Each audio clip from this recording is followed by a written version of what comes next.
വിവിധ ഭാഷകളിലായി 25,000-ൽ അധികം പാട്ടുകൾ ചലച്ചിത്രങ്ങൾക്ക് വേണ്ടിയും 7,000-ഓളം പാട്ടുകൾ അല്ലാതെയും കെ.എസ്. ചിത്ര മലയാളിക്ക് സമ്മാനിച്ചിട്ട് വർഷങ്ങളായി.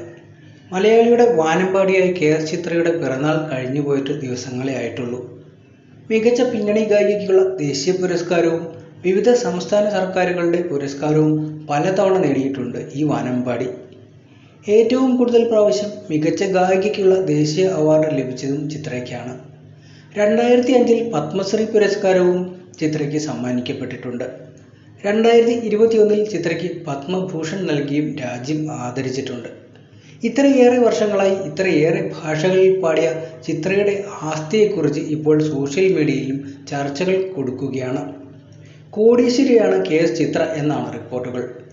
ഒരു പരിപാടിക്ക് മണിക്കൂറിന് തന്നെ ലക്ഷങ്ങളാണ് ചിത്രയ്ക്ക് പ്രതിഫലം ലഭിക്കുന്നതെന്നാണ് പറയുന്നത്.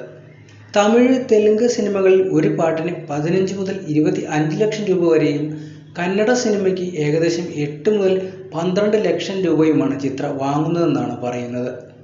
എന്നാൽ മണിക്കൂറുകൾക്കാണ് ചാർജെന്നും ഒരു ഷോയ്ക്ക് 15 ലക്ഷത്തിന് മുകളിൽ ലഭിക്കുമെന്നും ചിലർ പറയുന്നുണ്ട്.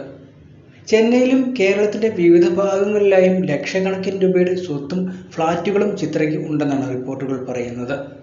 ഗുരുവായൂരപ്പൻ്റെ ഭക്തയാണ് ചിത്രയെന്നും എല്ലാവർക്കും അറിയാവുന്ന കാര്യമാണ്.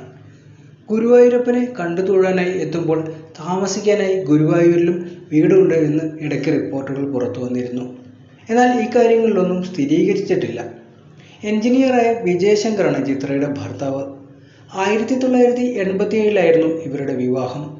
15 വർഷത്തെ കാത്തിരിപ്പിനൊടുവിൽ ഇവർക്ക് നന്ദന എന്ന മകൾ പിറക്കുകയുണ്ടായി.